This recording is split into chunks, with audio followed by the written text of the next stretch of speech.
It is a new week. Actually, I was saying weekend. It's a new week. All right.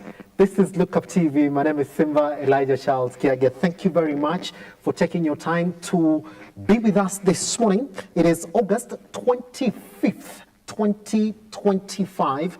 A new week for new things as well. A lot of conversations across the country, politically, economically, and even socially.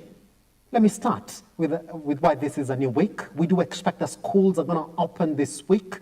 So indeed, some have opened today. We do expect that all the way up to Thursday, schools are going to be back up and running. So this is a proper caution to all the drivers this morning. Please, you're carrying the future of the country. In fact, this morning you might be carrying the next president of the country. So this is what you need to do. Be very careful on the roads.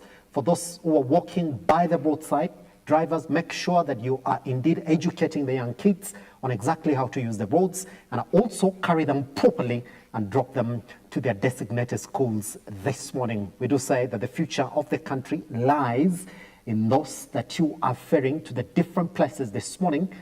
Again, this week we do expect that the Form 4s who cleared school are supposed to be joining university. Some of them actually started joining last week.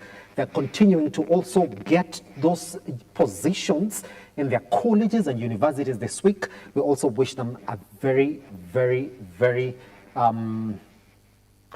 proper week. I saw a lot of advisories that are coming from majority of Kenyans that it's 2025. Even as you go to university, don't pick a course just because you want to pick it. Don't just go to university because it is mandatory probably to go to university in your family. You gotta think about your future. In fact, pick a course that is gonna sell you in the market, because in this decade, just papers really don't take you anywhere. Good. Let's talk about another thing as well. To all Man United fans, we are really, really, really sorry this morning. It is a new season, new face, same things in your club.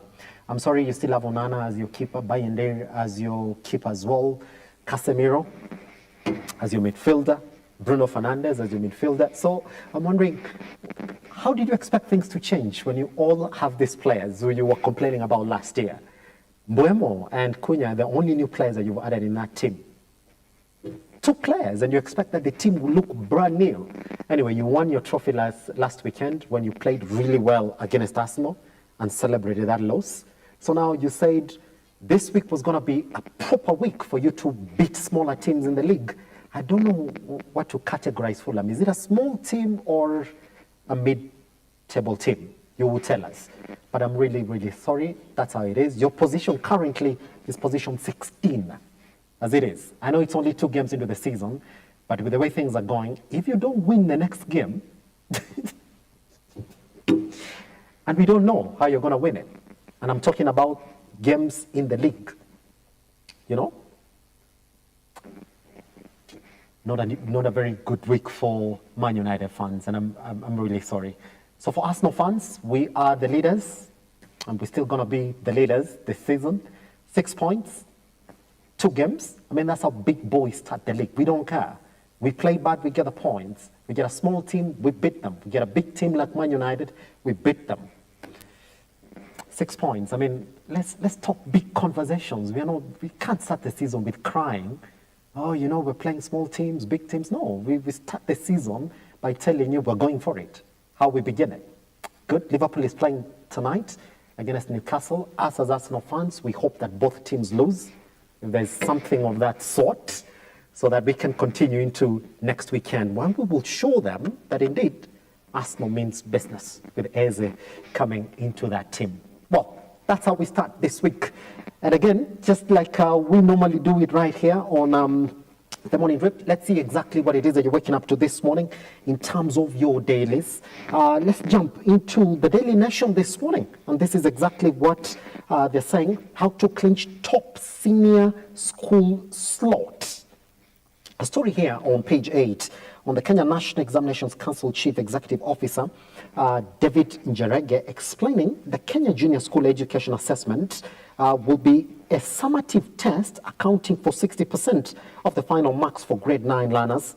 Now, the grade 6 main exam, as well as school-based assessments in grade 7 and 8, contribute to 40%. Story has been covered on page 8. It's a proper conversation, by the way, because KCPE is essentially getting phased out. So we got to talk about then how you're going to clinch that top sport or that top school in the country. It's a good story here they're going to read. So it is going to be a summative. It's 60% of what you've done in class continuously, then 40% that final exam. Interesting. So you've got to read that story on page 8.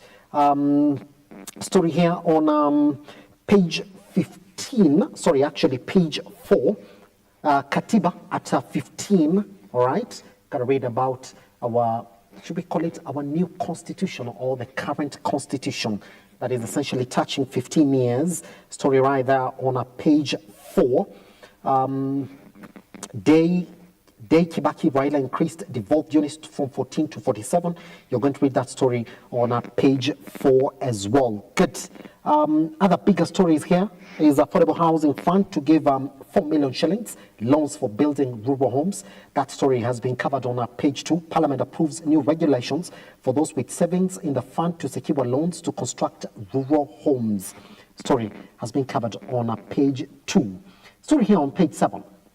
His Highness the Aga Khan in first official visit to Kenya. He arrives today at the invitation of President William Ruto. That story has been covered on page 7 this morning. All right. Other stories you got to think about really this morning that have also been covered on lookup.co.ke and on our social media platforms. That is at Lookup TV. Back to school rush. All right. Fraudsters also know it. Before sending school fee, double check the school's official paybill number with a bursar or school notice board. Don't let your hard-earned money end up in the wrong hands. All right? Know and protect yourself. In fact, I got a message yesterday telling me that the school has changed the format of paying school fee. All right? So I'm very sure that majority of you are also receiving those messages this morning. So please be very, very careful before you start sending them money or even changing your mode of operation from how you're operating last time to this time. You gotta be steady. Catch on you, as we call it. Good. This morning as well, let's cross over to the Standard so we see exactly what it is that they have as their top stories this morning. All right. Story here on the Standard on using and dumping. All right. That's the main story. Now, communication, including excerpts from in-house WhatsApp groups in our possession, reveal President William Ruto's hand in parliamentary misdeeds, despite his recent tirade against the House, from passing of the unpopular Finance Bill 2024 to removal of former Deputy President Rigathi Gachagua and passing of unpopular laws such as the Affordable Housing Act 2024. Ruto has used Parliament to serve his agenda and not the people's. Story has been covered on page 4 and 5 at a time when our parliamentarians feel that they've been pushed to the wall. In fact, this particular headline also goes hand in hand with what majority of members of Parliament were complaining about last week, that indeed the president is pushing them to the wall at a time when they have passed his bills. And they actually called it the unpopular housing bill, the unpopular health bill, and even some of the bills that majority of Kenyans were against, including the Finance Bill 2024. Really, it's a proper read right here that you're going to get on page 4 and 5 of the Standard this morning. On the health coverage, they've covered dyslexia, learning disorder affecting millions. It's actually a conversation that I've had right here in the studio. That sometimes when you don't have it discovered early, even in your children, you might think that your children have learning disabilities, only to find that indeed they are infirm in that direction. Good story here on back to school, where parents and children and the emotional weight of school reopening. Some of them are on the road today, And we do expect that as from tomorrow all the way to Thursday, some even Friday, they are going to be back on the board just as they set themselves for the final term of this year. Somebody reminded me yesterday that we only have 3 months to the end of this year. So 2025 is just but done. Good. Let's then to our big conversation this morning, and it's going to touch on a sector that is quite close to my heart as a player as well in this particular sector. And we're talking about the MSME sector in the country that accounts for 40% of Kenya's GDP and employing 80% of the population. Let's talk about it then. Now, small and medium enterprises are the backbone of Kenya's economy, contributing to nearly 40% of Kenya's GDP and employing 80% of Kenya's population. Yet, access to credit remains one of the biggest hurdles. As of 2024, non-performing loans in Kenya soared to 615 billion, to be exact, a record high, signaling both opportunity and crisis in the credit space. At the heart of this challenge lies the need for smarter credit management, ethical debt recovery, and better financial literacy for entrepreneurs. Now, today, on The Morning Drift, we sit down with a Joseph Njuguna Maina, a growth leader who has built businesses in finance, real estate, energy, and branding to discuss how technology and strategy can unlock MSME resilience in a turbulent economy. He's right here with us in the studio. You can also now start talking to us at Lookup TV across all your social media platforms as we jump into this conversation. Mr. Maina, good morning, sir. Simba? Yeah. Happy to see you, man. It's been quite a while. Has it been a year? Should be. Be a year, yes. Last time we spoke was back in 2024. Yes, almost a time like now. You also Yes, yes.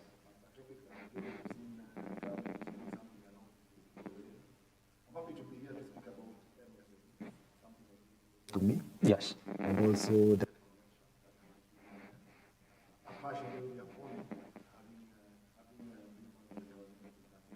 Fantastic.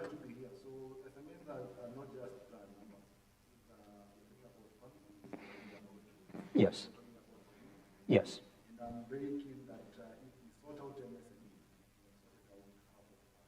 Fantastic.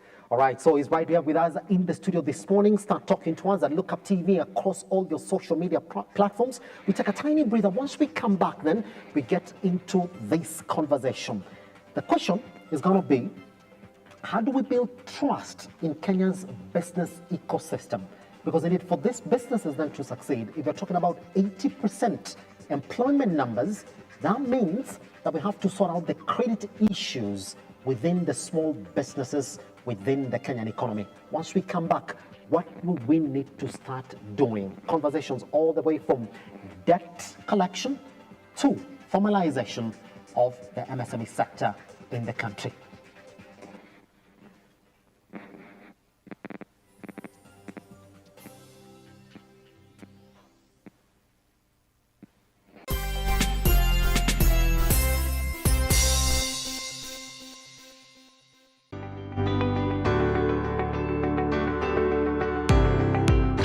Taarifa zinapochipuka na kutufikia papa hapa kwenye makao makuu ya chumba cha habari cha runinga ya Lookup, kwenye taifa, kwenye serikali, kwenye bunge, tunajitosa hadi kwenye sauti ya wenyeji ili kupata tu maoni ya wenyeji kuhusu masuala haya yanayochipuka.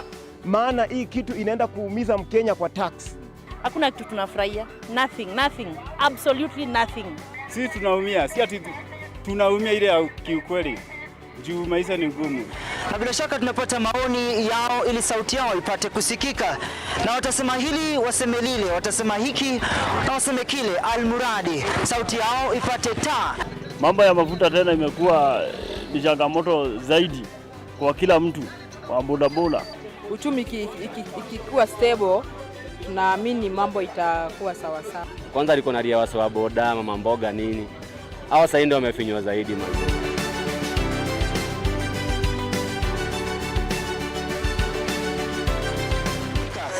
mpenzi mtazamaji, hii ni bunge la wenyeji.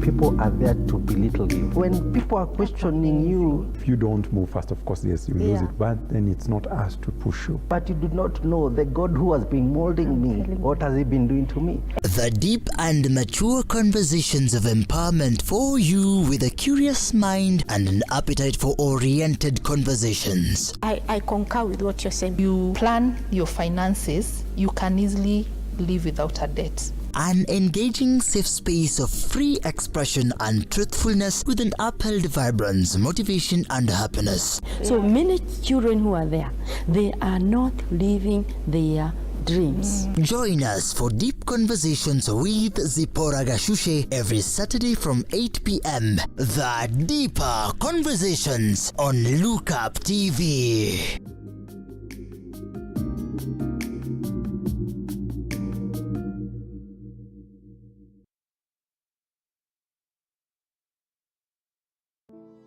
Save a Life is a non-profit organization that has taken the front line in transforming lives in the entire country. So far, we have transformed life of over 100,000 people through our programs, which include medical support, youth empowerment, street family program, feeding program, and climate change. Join us today as we transform lives. As we always say, service to humanity is service to God. Save a life, transforming lives.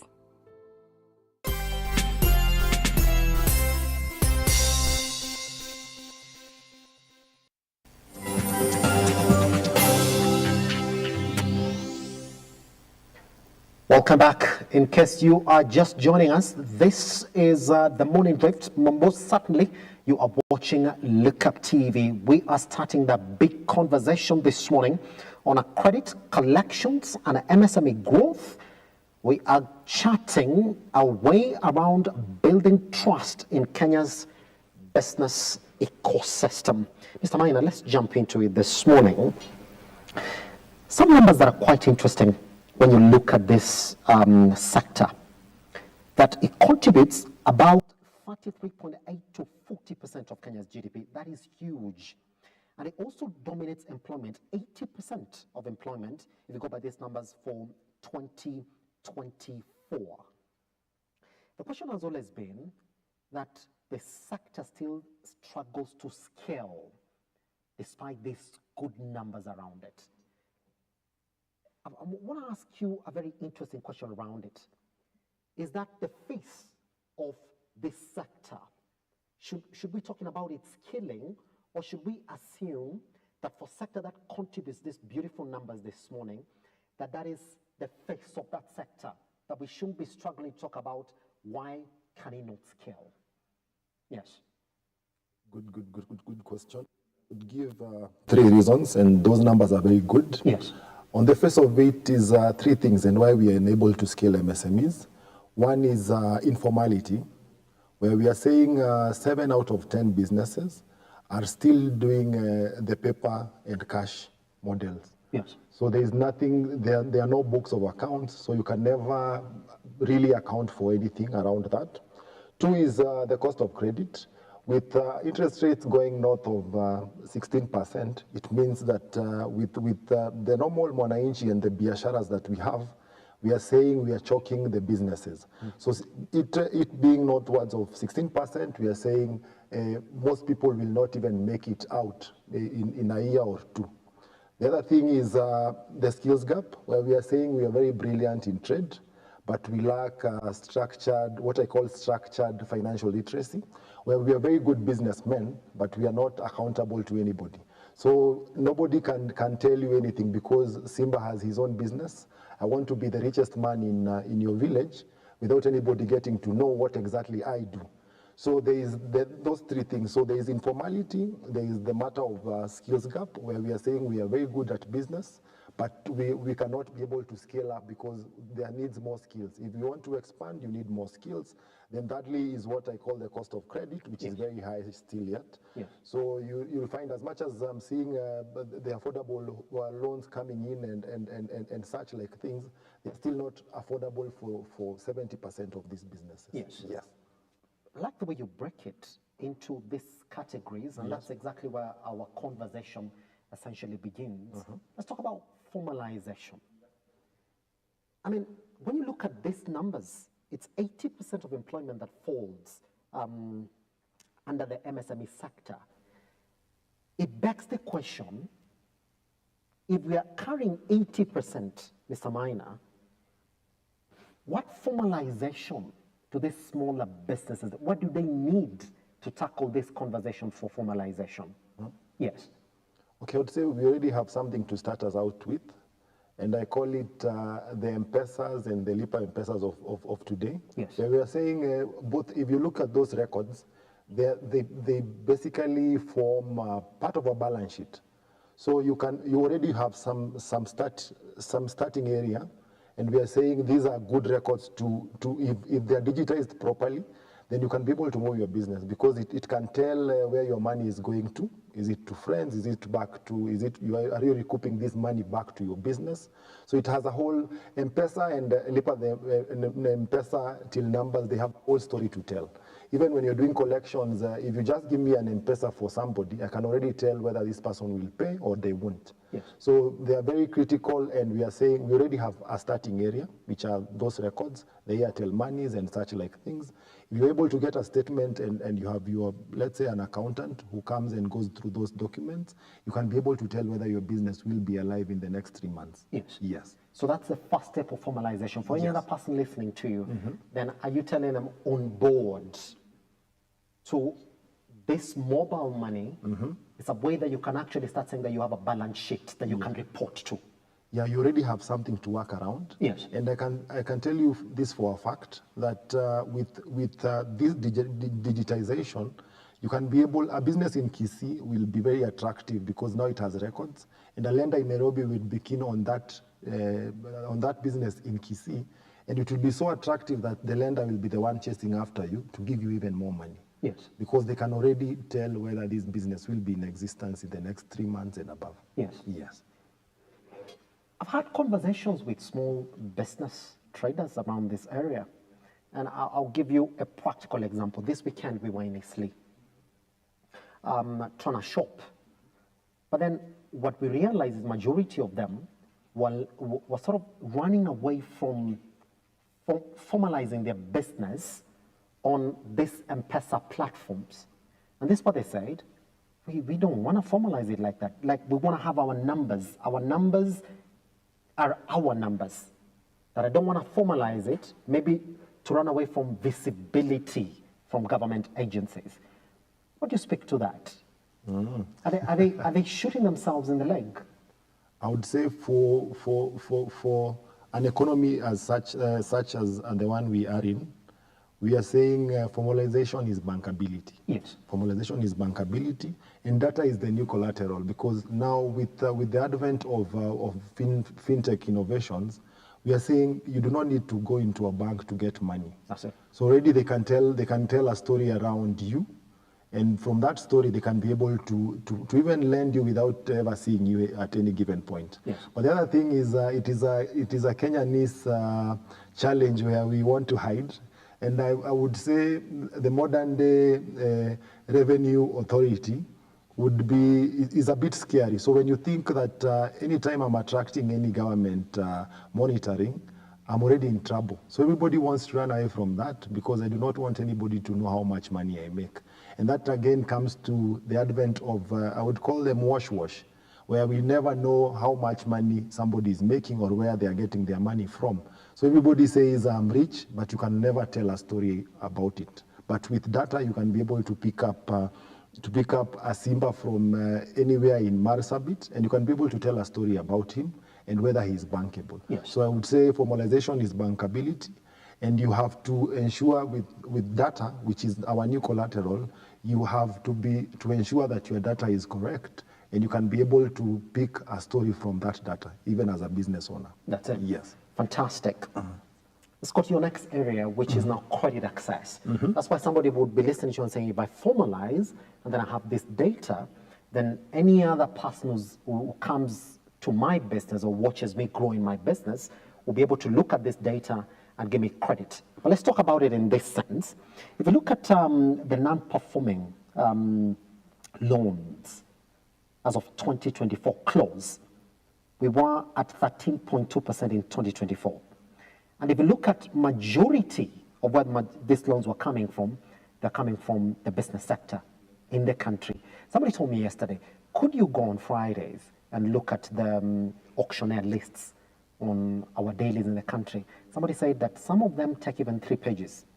The dailies in the country are making so much money out of the auctioneer lists in the country as it is. What do you think majority of these loans are coming from in the MSME sector? And what can be done to turn this around? If indeed we're telling businesses, formalize to get access to credit. But also the banking sector or the lenders in the economy are looking at these NPLs, where majority of them are coming from the MSME sector, and they're saying, well, they're the largest contributors of NPLs. So once they approach these lenders, number one, they are going to get a higher interest than any other person, going by how the banking sector views their businesses. What can be done for us to start unlocking credit access to the MSME sector? One is as a debt collector also, because it's one of my many caps. Yes. I would say that default is not failure, first of all. It is a cry from this business that I need you to restructure this facility. I'm in pains. And not always, because I will say again, what causes default even for these MSMEs, at times it would be the macroeconomic shocks. Like now we have very high fuel prices. On this other side, we have a weak shilling. Yes. So it's a cocktail. So there is macroeconomic shocks, there is poor risk profiling by lenders, where you're seeing lenders are too quick to push money to or loans to MSMEs, but they're not looking at the proper data. Then there is also behavioral issue. I said we have a Kenyanese way of doing things, yes, where this week so many people are borrowing money to send children to school, but over the weekend they spent 20% of that money in a quiver or whatever club on Thika Road it is. So it is a business, it is a behavior issue. So we are saying if we are able to tackle these challenges and inform the business people or individuals, we can be able to change the whole scope of how businesses is done in this country. Yes. So the NPLs, I would say again, is default is not failure. Default is just somebody or the business crying that I need a restructure. I'm at pains now, how can I be able to move ahead? And you'll find out that in this month of August, many people have been at pain points to pay facilities. So you have to, if we are saying we need to change how we even do debt collection or credit collection, we are saying you need to talk to these businesses, understand them, then scope solutions that stand the test of time. Yes. Yes. Let's talk about that area as well. That's why I got majority of the questions from. That in this country, credit access might not be a problem. Because again, somebody said, well, when it comes to credit access, you can get credit access. What are these proper areas, Mr. Maina, that a small business this morning that is looking to go for credit access might want to look into? I mean, there are different ways that you can get credit. But then what would be your advice for any other person looking to scale? Yes, I've formalized my business. I've got my data. What would be the right place to go for credit? Yes. Without looking like I'm advantaging SACCOs, those would be my first place of visit if I'm a business. Yes. But we are saying also that with fintech or innovation, we are finding that at the click of a button, the click of your mobile phone, you can be able to even assess your CRB. And it can be able to advise whether you can be able to get facilities, not just from the formal sector, but the informal one. Because I've seen people coming together as groups. I've seen the Ubers of today, the Bolts of today, they have circles that people are coming up together. You can get facilities that are very cheap for you, and they're able to align them to, because they already know your cash flow, they can be able to align to how your business is performing. Yes. So my feeling is it is not a one size fits all, because that is another challenge that we face as businesses, where we are saying you're running an educational facility, or you're running an educational institution, but you want to be paying every month. So if it's a school, you already know that the lender you're looking at should be able to finance you and customize the solution.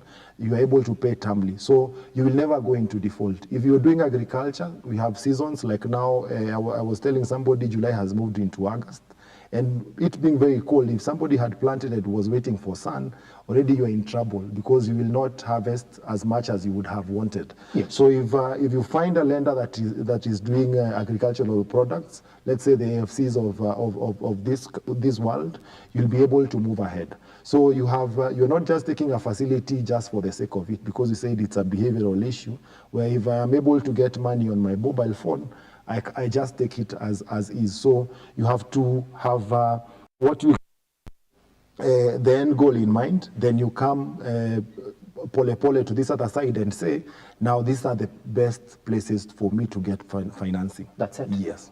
Still on that same extension, Yeah. Mm-hmm. I don't know whether it's our economy that is not pushing us to that direction.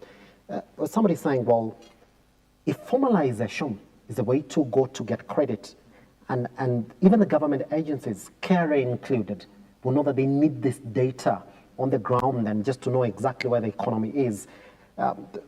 Just the other day, I was also speaking about this, saying that KRA really hasn't figured out what the MSME sector in this country looks like.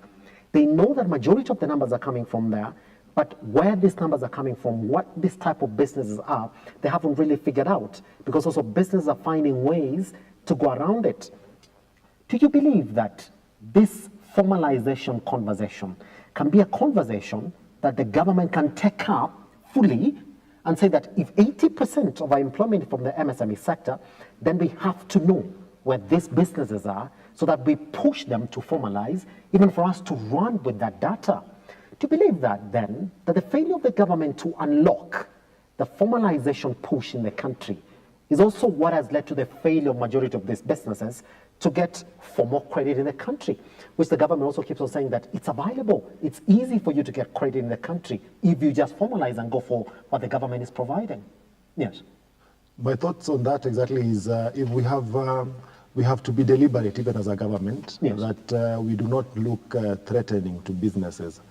I would say most people fear formalization because of the threat of what will come after if you know too much about me. So you do not want to give out too much information about yourself, then you're killed or you die. So, and by that I mean you're killing your business, not death in itself. But the more you give out to this government, the more you find yourself at pains. Yes. So you're finding everybody is looking for ways to avoid taxes.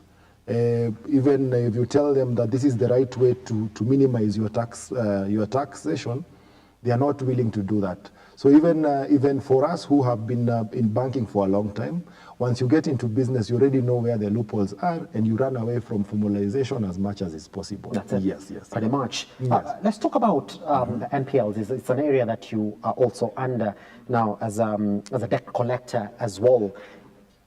That the agencies that push this credit to the small businesses in the country also need to take up another responsibility.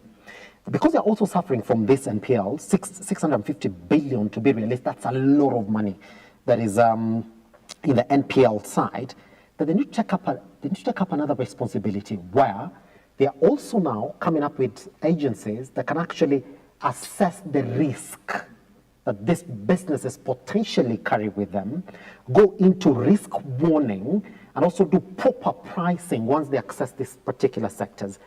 Is that an area that is so lacking, that has been left to these businesses to figure? Because a business would want to go for credit. And once they get easy credit, then they start falling to this debt collection drives within the economy. Do you believe that the same agencies, the banks in the country, the circles in the country, also the government in the country, needs to come in and assess the risk further that these businesses that are formalizing potentially carry before they are then given this credit. Mm-hmm. I think we have left a lot of assessment to the private sector. Yes. And if government, with the advent of what I call the guarantee scheme, where we are saying SMEs can borrow money and the government is able to give, to basically guarantee part of the risk of that facility, we are saying people are still running away and from such facilities, as available as they are. So on this other end, we are saying we do not need to leave just the private sector or the financial institutions to do all the assessments, yes, or we leave it to individual businesses. We have to go further even as a government and get into to understand what really does this SME sector look like internally. So from that end, you can be able even to, when you're pricing, you can be able to say that if somebody is in the matatu industry, he can be able to, these are the risk parameters and this is the interest. If this is somebody who is at highest risk, you already know at what interest rate you can be able to get. Yes. But again, I said one size fits all lending does not work. This is how default clusters, because we are saying you're giving somebody who is in the Uber business a loan for doing normal shopping. It doesn't augur well with somebody who is doing that business. So you have to tailor-make products that are befitting for MSMEs. You do not say you're giving you want to give them a title deed loan. You have to look at parameters. Somebody needs money now to get to import something from China. You do not need to go too much into details about the importation, because they have been doing this for a very long time. And that is why we say data is collateral, and trust again is very critical at this point. Yes. And basically to say is that we want lenders who are not just keen on just pushing loans to customers. We are looking for partners, people who want to work with these MSMEs, the journey.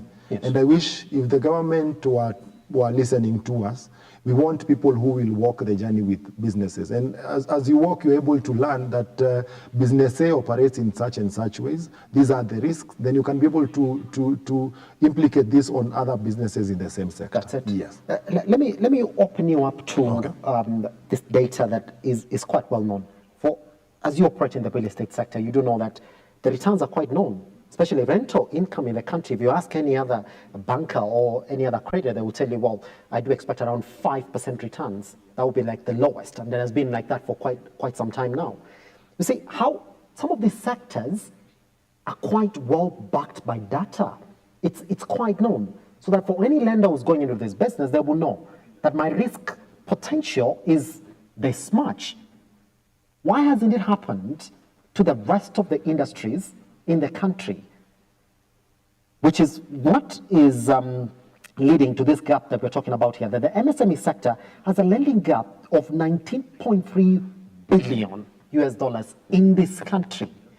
Did you see some laziness to actually go in and get proper data that would essentially give us an offering that, well, these are the lenders in this area, and this is the risk potential that you carry once you go in it? Is that what led to this financing gap? I would say absolutely. The word lazy is a better word than what I was using in many words. And by that I'm saying that I've seen in Nigeria as international lessons, Nigeria has used a lot of data, the mobile-based data that they have on clients, yes, to be able to even get from each sector. They can be able to tell the scope of funding, how much it should be, what would be the interest rate. I've also seen India has an SME register. They call it should be UDAM. It's UYDAM, yeah, where we are saying SMEs. You can already tell what an SME incorporates, who are the owners, how much have they made for the last 5 years. With this SME register, we can be able to do a lot. So I would say with the advent of fintech innovation, there's a lot to do. If banks are slow, number one, But fintechs are very scalable. They can do a lot more of lending because they can be able to pick data now. They can be able to analyze that data in microseconds. They can be able to say whether your risk profile is at the bottom or it's at the red. So there's a lot of things to do. We cannot just sit back and say the sector looks like this and this is the financial gap. There's a lot to do even for lenders. And I'm seeing, as much as our banking sector is doing very well, yes, with fintech innovation, we can do even more. So a blend of fintech innovation and banks, because banks are more about structure, fintech is more about speed. So with a blend of these two things and with lessons to learn from Nigeria and India, among other countries, we can be able to do a lot. And we must wake up from our slumber. We said we are lazy, so we are just because we are doing well, we are stuck at doing well, but we can do better. That's it. Yes. Here's something that we've tried to do in this country, and I think it must have backfired. If I do remember, some time back, was it in early 2020 or just as we're approaching 2021, especially after the COVID-19 pandemic, or right within the COVID-19 pandemic, President Uhuru Kenyatta comes and tells the banks, here's the thing, that you have to lend to the MSME sector in the country. That is a must for you to actually lend to the small businesses in the country. Do you think at some point we have to tell the banks in the country, look here, number one, you have to lower your collateral demands to the MSME sector, one, and number two, a certain percentage of your loan book, for you to get that certificate, maybe from the Central Bank of Kenya, to lend within the economy, let's say 20% of your loan book has to go to the MSME sector in the country, going by the fact that it's the biggest sector and the biggest employer in the country. That whether you like it or not, for you to get that certificate, you got to lend to the MSME sector. Do you think that is going to sort of decrease this financing gap that we're talking about here, this 19.3 billion financing gap to the MSME sector? I feel that would work, but it's scary enough because, again, we said 7 out of 10 of our MSMEs are informal. Yes. So when you tell a bank that, which has shareholders, myself included, you will find that we do not want to be risk averse. So you have to look at it as a long game.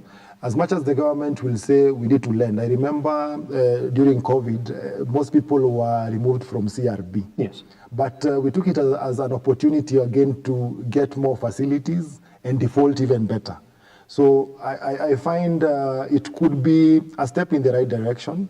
But again, there are times when you are too thirsty and you're given a lot of water, you die. So again, you do not want to kill the sector by giving it too much. So you have to have a balance of those things.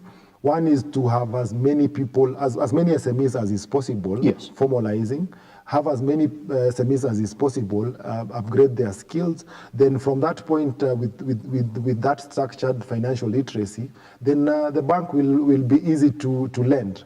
And at times, as much as there is the credit scheme that was initiated by the National Treasury in 2020, where we are saying you just need to go to a bank, and any financial institution that is under that umbrella, they can be able to finance you at a very low rate because the government is backing it up. Yes. Most banks are still uneasy because you do not want to, again, give too much to somebody who doesn't know what to do with it. There are some of us, if I'm given a lot of money, I get confused. So I do not know whether to send it to my mother or to eat it up or to put it in business. So there's the element of there can be too much too soon, and it will be even of more negative impact to our businesses. That's it. Yes. Pretty much. Let's talk about it like this as well. Under collateral demands and these lenders creating their customer base, do you think if we leave it to the lenders and say, well, I mean, you have a bigger sector here that is contributing 40% of Kenya's GDP year in, year out. It's got 80% of employment is contained within the MSME sector in the country. Could you go in as a lender and create your business within that sector? When the people say that Kenya is overbanked. I mean, that the number of banks that we have in this country, if you relate it to a population, then we are quite overbanked.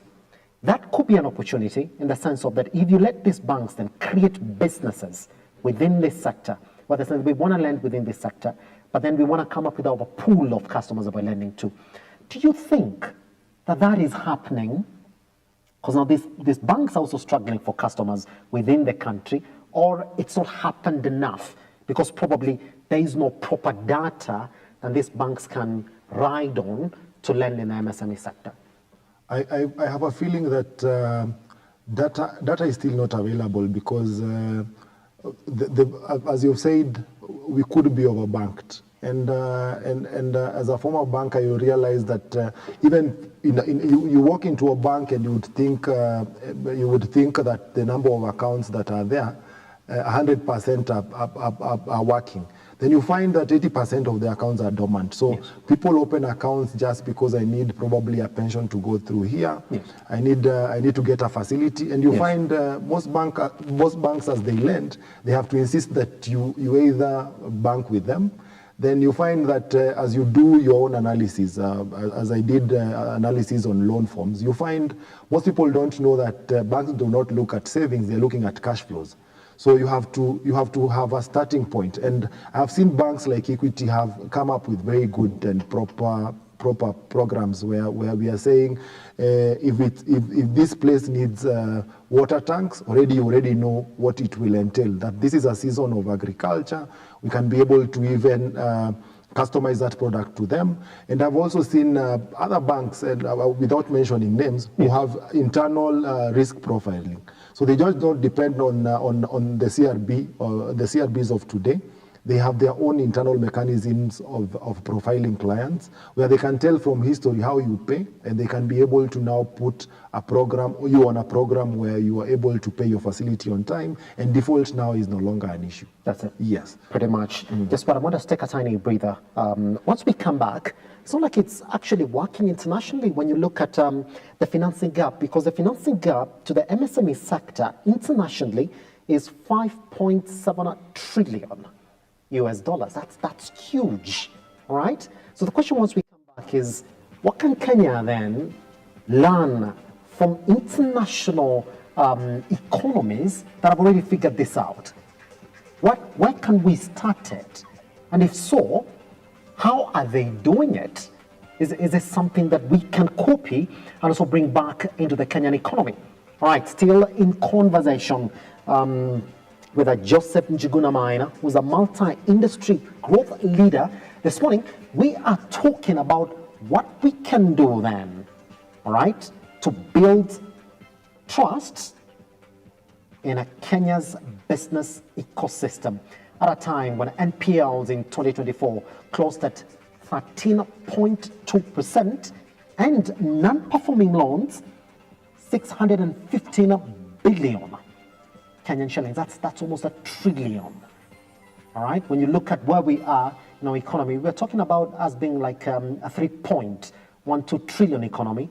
Then you do know very well that NPLs are cutting that back to 2.1 trillion. Once we come back, what can we do that is working elsewhere internationally? Right here at Lookup TV. My name is Simba Elijah Charles Kiage. We are online at Lookup TV across all your social media platforms. We take a break.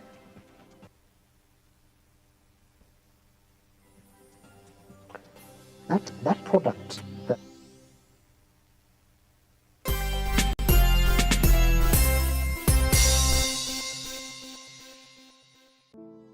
Save a Life is a non-profit organization that has taken the front line in transforming lives in the entire country. So far, we have transformed the life of over 100,000 people through our programs, which include medical support, youth empowerment, street family program, feeding program, and climate change. Join us today as we transform lives. As we always say, service to humanity is service to God. Save a life, transforming lives.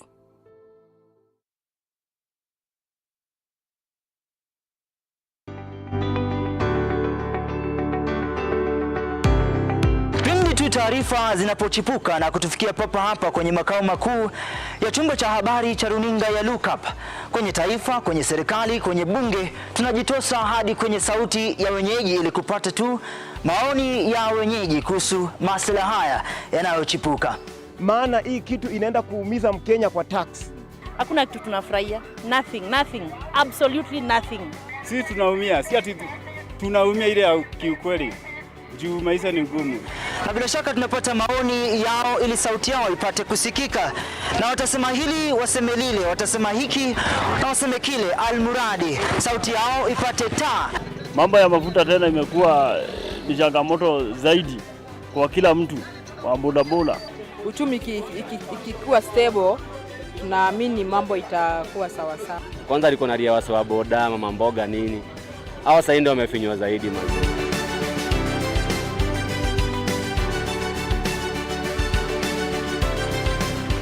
Mpenzi mtazamaji, hii ni bunge la wenyeji.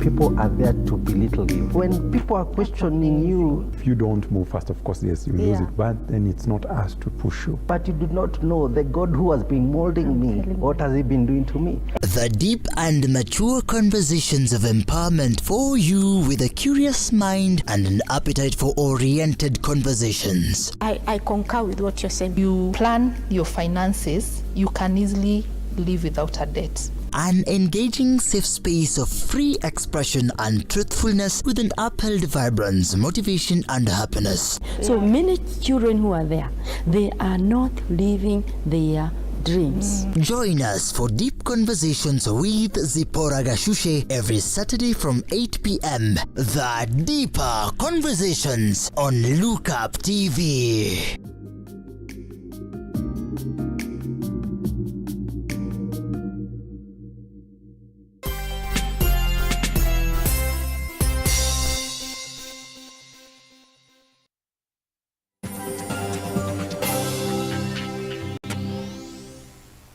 Welcome back. You are still watching The Morning Drift. This is Lookup TV. We are talking about how we can build trust in Kenya's business ecosystem. Now, the financing gap currently to the MSME sector in the country is at 19.3 billion US dollars. That's quite high. If you look at the international average, we are talking about that gap being at 5.7 trillion US dollars.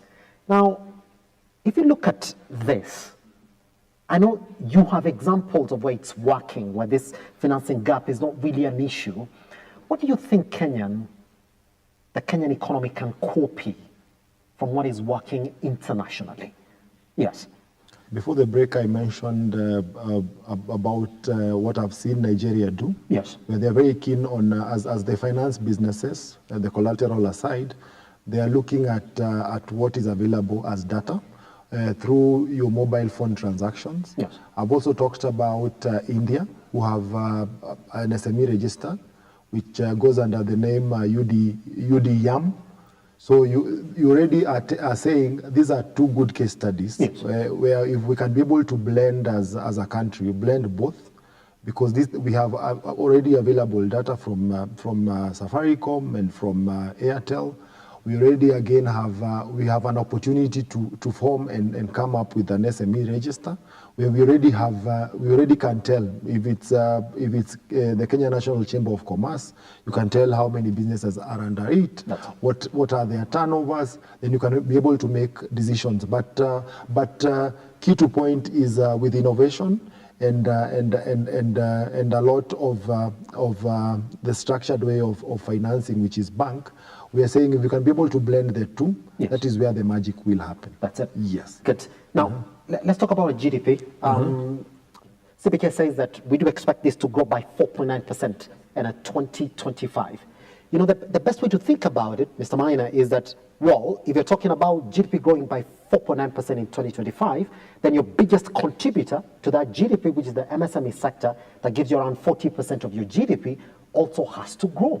And did you expect that you can't grow then if there is no financing to that particular sector?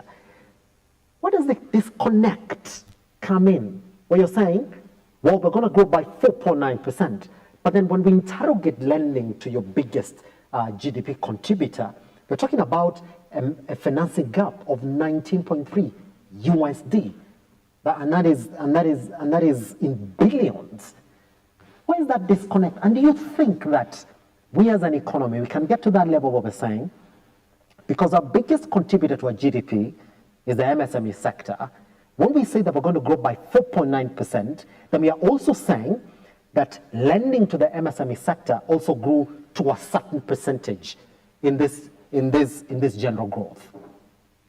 So my thoughts would be that the gap is not just about billions or trillions of dollars. Yes. We are saying these are dreams that need oxygen. So the biggest of default, you realize that MSC default at a very high rate. Yes. And if the growth is estimated to that, we are saying we need to change how we do our collections. That's it. And we need to move from collections being a punishment to collection being a partnership. So you're telling somebody, we say it again, default is not just failure. This is a business crying for a restructure or probably a grace period. And if we're able to change how we do our collections, this is the end part, because we give out, and I was seeing a certain video where a beautiful lady was the one lending. Then when it comes to debt collection, you find a very burly guy who has dents all over the face and such like. So we are saying we have made collection a place where it is war. Yet we could be working with this business and understand their scope, and we can be able to remove people from even the default, because this is not a disease. And when you're in a hole, you stop digging. So you would want these clients to be able to see you walk the journey. We said we want lenders who are partners to SMEs. If they can be able to walk the journey with these clients, understand those businesses and do better collections, make collections customer care, then you will find out that we will spur the growth of this economy, because we are saying 80% of this economy depends particularly on this sector. Yes. Yes.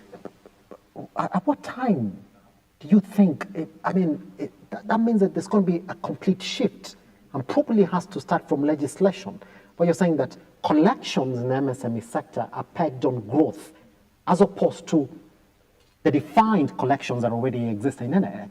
Do you think that we need to legislate that for that to happen? Because lenders will also say, we're in business.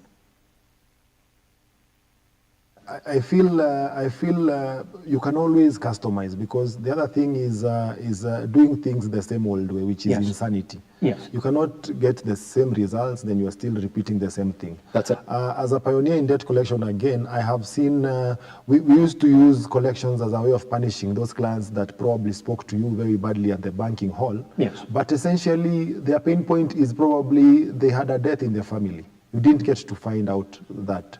And I've seen very many microfinance businesses succeed because they totally understand a customer end to end. Yes. They can tell when you're taking kids to school, they'll be sending you SMSs and telling you, we have a facility, we can top you up on the SME facility we gave you earlier, and you can be able to take your kids to school.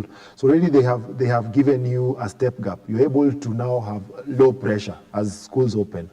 So I feel we can always customize. And customize is, you will not, for a salaried guy, following a salaried guy for payments is different from somebody who is in business.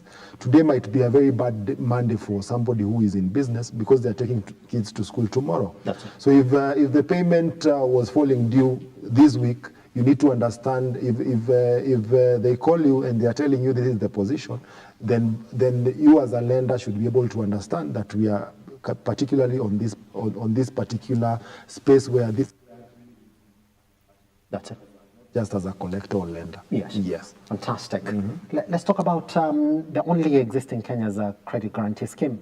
It's promising up to 50% cover on defaults for any other lender who actually goes in and joins this credit scheme. Just before we went on air, I was telling you about how President Uhuru Kenyatta also tried to come up with a credit guarantee scheme in the country that also banks sort of shied away from. In your view, 50% is quite attractive for any lender to go into that scheme and sort of try and do business within that scheme. Do you think that 50% is enough? Is it attractive enough to pull in lenders and also businesses who want to operate within that scheme to solve this financing gap that we're talking about this morning? I feel that is a great start, but as you said, banks will shy away because they already have history of how any government-backed idea becomes a problem at the tail end. So the scheme was launched in 2020, and we are in 2025.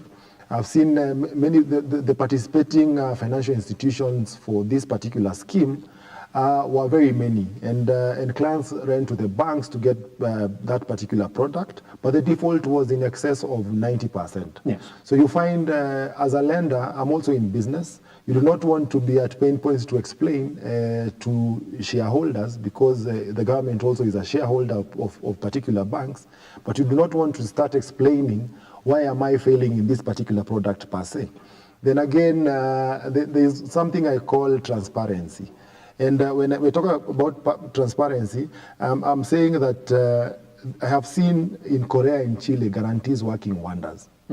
So for ours is we are saying guarantees without transparency is like an umbrella with holes. Yes. So it is raining and we have this umbrella from such products. Yes. Because at the tail end now you can phone calls to these 400 MSMEs. So already it is an operational cost for you. So I've seen most people lean back and just wait, but essentially they are still saying they are participating in those products. Yes. So without transparency, I'm saying guarantees are just an umbrella full of holes. Pretty much. I like the way you mentioned that you've seen the credit guarantees work, for example, in Korea and Chile.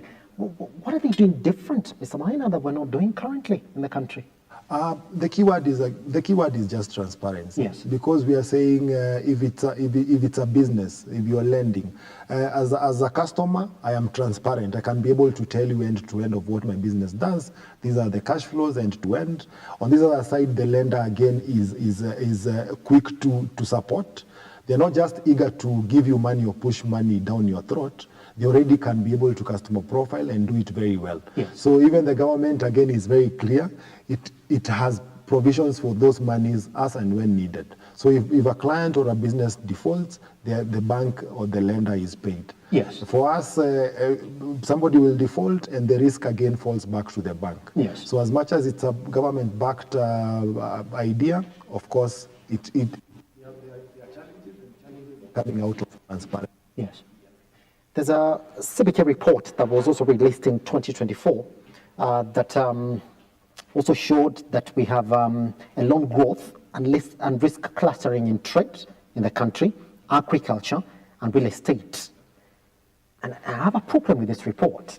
Again, and that's what I was telling you just before we went on air as well. Because if you look at these 4 areas that they're talking about, I mean, these are areas that are well known. I mean, historically, if you do ask some people or traders in the country or even lenders in the country on the returns that you're going to get in specific key points in these areas, you'll be told real estate, well known, agriculture, well known, and some key areas in trade that are well known. So should lenders design their sector-specific collection strategies? Just leave this out, because this is the data that we tend to have as a country. This one is historically has been like this. Agriculture, well known, real estate, well known, some key areas in trade, well known. Should lenders then say, well, we can't rely on this only? Should we design our own ways of lending in the MSME sector as lenders? Before you come in and say, well, I'm a lender, give me data. That data is not there, or that data is the only data that's been available historically. I would say 100% support. Customization is key. We might be in the same business arena, yes, but you might be more exposed than I am. You might be doing the business in a different location or region. So there are those differences. But the other thing is, if it's agriculture, you have to have what I call seasonal repayment plans. Because if somebody is planting maize, is different from somebody planting peas, or somebody doing chicken, or somebody doing pigs. So you have to have that I call seasonal. And when you come again to real estate needs a longer tenor, because you're putting money now, it might take 10 years. That's it. So you need a product that is befitting for you. Yes. Again, when it comes to trade different businesses, you want capital that works in cyclic ways. So you have a business, probably, you remember there is a time the quill business was very key. Those who went in early, as much as it was, I would call it scam, but those who went in early did. They made a killing. Yeah? They made a kill. And if you're a supplier. And if you're a supplier. So we are saying that 100% you need customization. We have to move from the traditional way of doing things. Need to fast track and understand. Let's say, like for Gen Z, you do not expect them. This is new money they are looking for. This is not old money. Yes. So they don't even have assets. But from their mobile phone and the key point areas in that phone, you can be able to say that this person does online writing. Yes. This is how much they receive. This is how much they can be able to pay. So customization is king, and one size does not fit all businesses. It doesn't. Yes. And it's interesting you should say that, because we're talking about this, but I do not think today. I've been a player in the agriculture sector. There's a time we were looking for financing to start agriculture, and we failed to get somebody who could come in, just the official lenders within the country. We'll be told, hey, you qualify for a specific amount of money. Yes, going by your credit history, you can actually get this money. But then we're like, but you have to give us 4 months, because we're going to put this money in this area. Do you have a facility that caters for that, where I don't have to start paying immediately after a month expires of me picking this money? I'm like, no. We know that we have that facility that supports farmers, but even the farmers themselves, they run on the same module as the rest of the guys who are borrowing money from that facility in the bank. So does it make sense at all? Is that what we're failing? Absolutely. That even in well-known sectors like the real estate sector, the agriculture sector is quite seasonal as well. You can't get a facility that actually allows you time to go and invest this money and then come back and say, now, we said after 4 months, my first harvest is going to come in. That's when you guys are going to come in and take this money. We fail to get that at all. And it doesn't exist, actually, in Kenya right now. You can't borrow money and then say, I'm going to put it in pea farming, because that's what we're going to use that money for. Come back after 3 weeks. Or 1 month and 3 weeks, I'll give you this money back. Even with the data that you're providing. Went in with a full fact sheet to a loan officer. I said, we've been in for 1 year.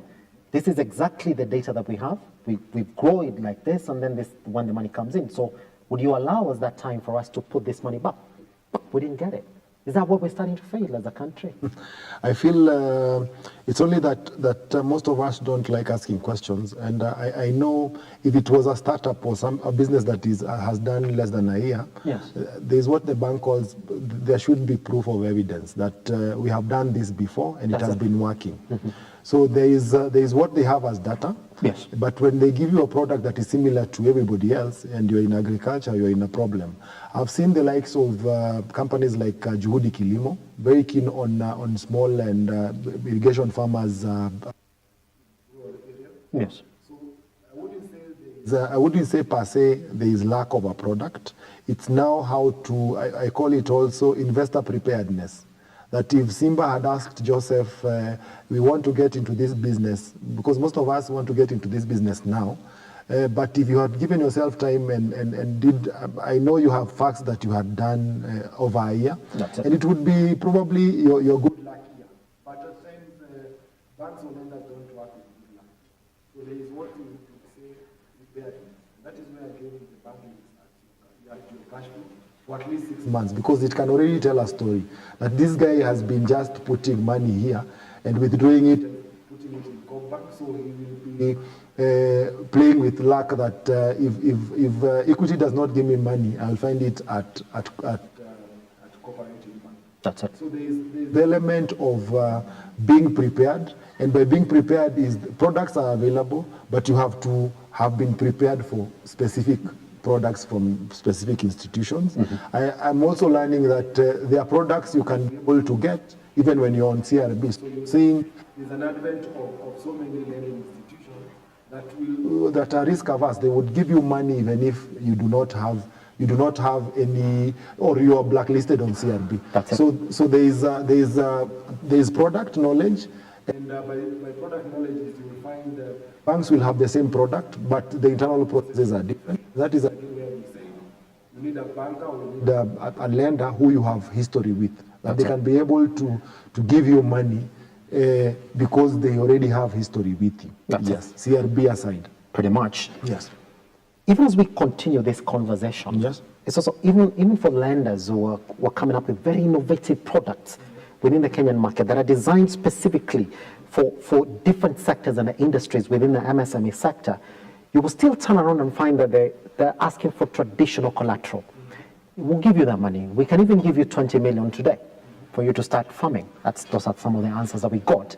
But then, but when you come in, you gotta give us a title deed, you gotta give us a car or a vehicle that is gonna, act as collateral for these monies that we're giving you. Do you think that we're still stuck on traditional collateral?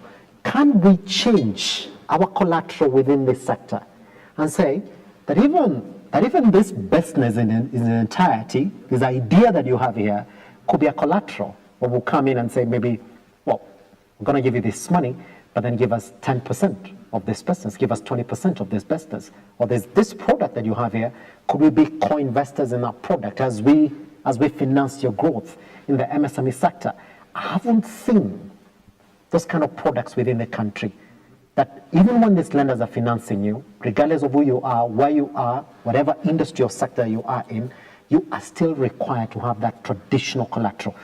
In this country, it's a title deed or a car. Yes. I would say it's more of it's a Kenyanese challenge.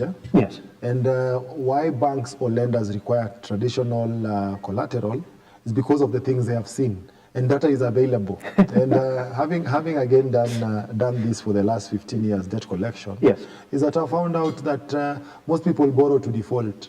So they're in business, but they're borrowing because you can give money. Myself included, when I'm calculating how much I have on a weekend, I usually calculate what is also on Fuliza.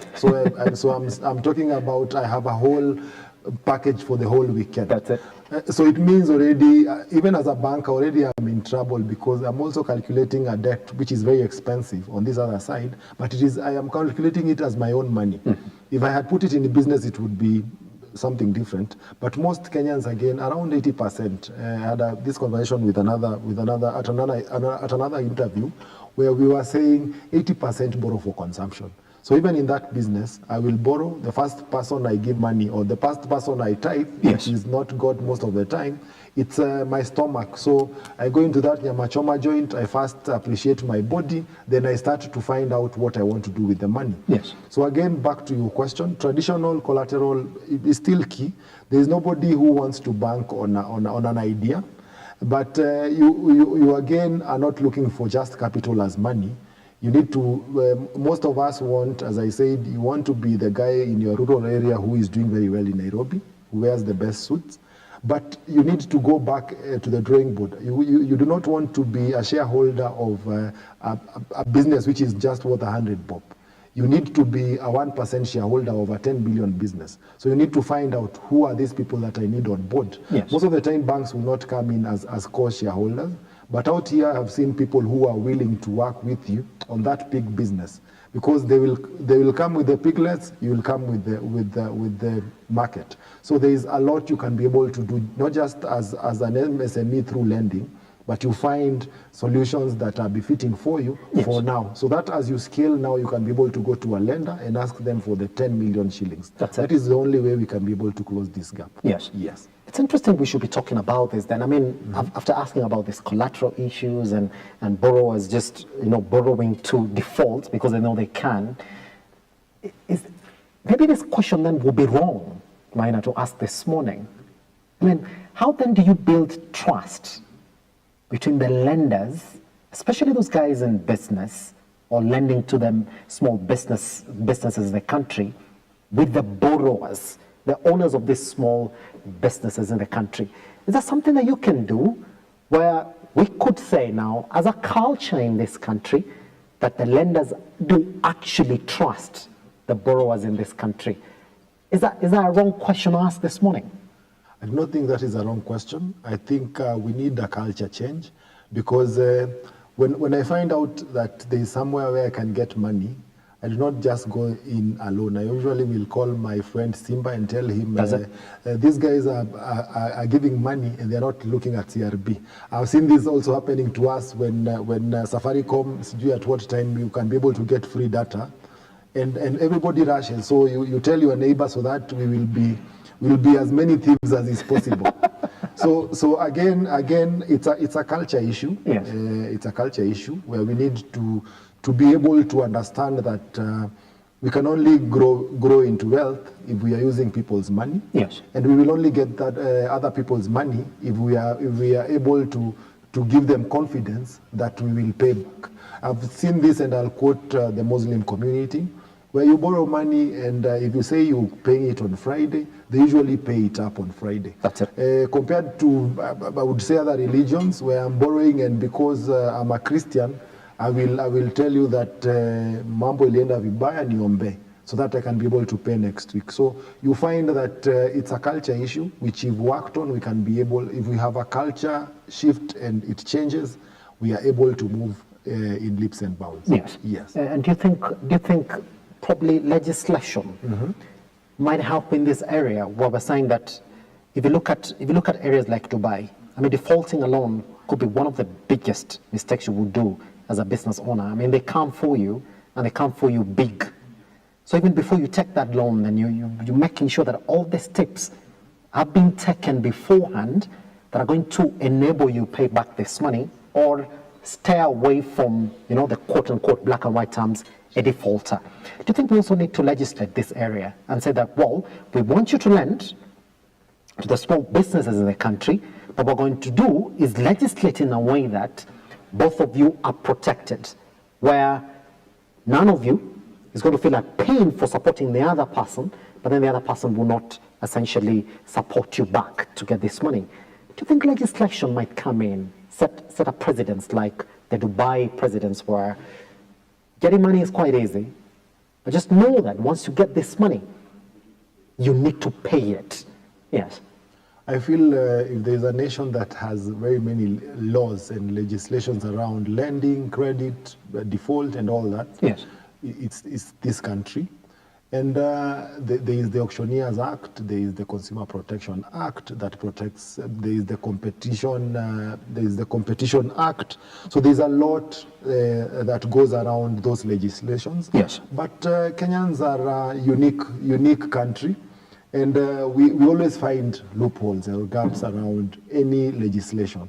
So it's not a matter of legislation per se. It's more of a culture issue that if I'm borrowing, can I be borrowing to pay? Or if I'm borrowing for a specific purpose. Yes. If I meet the purpose, then I'm able to go back and pay my lender. Also, yes, anybody who needs to be paid. That's it. So it's for me, it's more of a culture.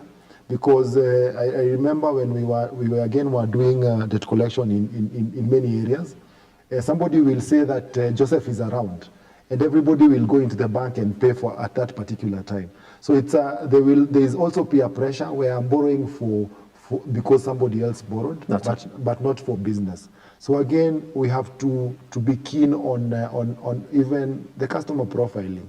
Because if you see people in a particular area are all borrowing the same amount, they are all borrowing at the same time, you need to ask yourself questions, because they are in the same business. So so the businesses cannot all be doing well at the same time. So we need to relook at that. And the Dubais of this world and the Asia of this world, they have very, very radical measures when you default. I wouldn't want those for our country, which is growing and developing. But we need, if we're able to change how we do things, then it becomes very easy. That's it. Yes. Pretty much. All right, we have 3 minutes left for this conversation. I gotta ask you these questions then. Let's first start with the first one, and this one. Interest rates. Do you believe that in this country we have high interest rates? And is it time for us to have a conversation where we're saying that, well, we need to have separate interest rates? Where you're saying if you're borrowing for business, and we do know that this loan is going to a business, especially in the small sector in the country, even without even talking about the credit guarantee schemes, that your interest rate is going to be a different one as opposed to the general interest rate. Is that a possibility? That is a conversation we can't run away from. As we said, with interest rates in the north of 16%, yes, and businesses making margins of less than 10%, yes, this is too much water for our small mouths. So you find us in a very bad position, because we are saying credit is not readily available. Then when it is available, it is very expensive. Trying to do business again, there is no other informal way I can get ways of recouping my investment. Yes. So we are at pain points, and this is a conversation we can never run away from. That's it. And the other thing is risk-based lending is something that will sweeten so many deals in our country, where we are saying if Joseph is a defaulter, your interest rate is 50%. If Simba is doing very well in his business, has been paying frequently, like South Africa, where we are saying CRB is not used to demean people, but it is used to facilitate even the risk parameters and get to know you do not need traditional collateral for your facility. Yes. So there's a lot to talk about when it comes to interest. It would be good if we have sector-specific interest rates, so that everybody, if I'm in business, I already know that this is how much I can be able to get, and this is the interest rate. Is it favorable? What are the margins for my business? We have to look at all these things and to be able to even scale our businesses. That's it. Yes. All right, second last question. Do you think that we'll have a turnaround in the financing gap in this particular sector if, number one, we change our collections to digital collections, one, and then we use alternative data for underwriting? Do you think that would sort of build positivity in the sector? I think that would really work. That would really work, because I would rather receive a message from a lender than seeing an auctioneer at my gate. That's it. So you'll find most clients scare easily, and when you say, you will hear even the conversation when somebody is borrowing, their first question, not even the last, their first question is, nikishindwa kulipa alafu, because they already can foretell that if I'm unable to pay, I'm dead. I'm as good as dead. Mm-hmm. So digital and digitization of collection, where we are saying again, collection becomes customer service and partnership rather than violence.